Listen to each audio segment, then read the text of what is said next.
Pumalag si Vice President Sara Duterte sa pagharang ng ICC prosecution sa hiling na pansamantalang paglaya ni dating Pangulong Rodrigo Duterte. At live mula sa Pampanga, nangunguna sa balita si Reynel Pawid.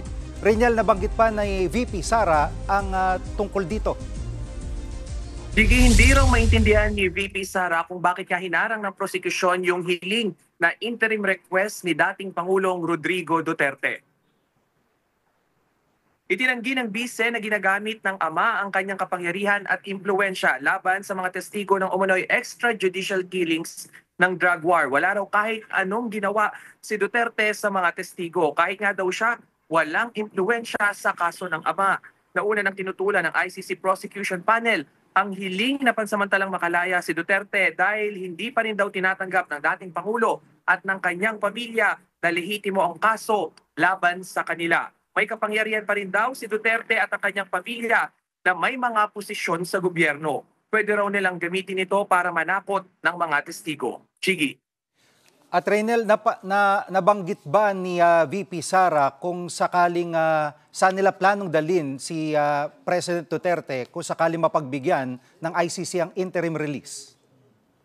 Sige, no comment pa riyan si Vice President Sara Duterte, pero paglilinaw niya, walang kinalaman dito yung pagpunta niya doon sa Malaysia at sa Australia. Tinulubsa rin ni VP Sara ang administrasyon sa pag-question nito sa kanyang mga biyahe. Pakinggan natin ito.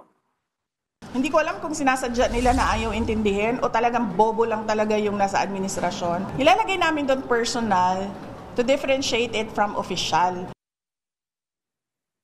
Jiggy, sa araw naman ng State of the Nation address ni Pangulong Bongbong Marcos, posibleng pumunta raw sa South Korea itong si VP Sara. Personal trip daw yan, pero pupunta nga rin siya sa Crete sa August 8 naman. Dadalo lang siya doon sa mga tinatawag na free Duterte Rally. Jiggy. Yan pong ulat ni Reynel Pawid live mula sa Pampanga.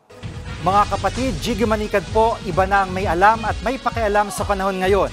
Para sa konkreto, kumpleto at komprehensibong balitaan sa Frontline, mag-follow at mag-subscribe sa social media pages ng News 5.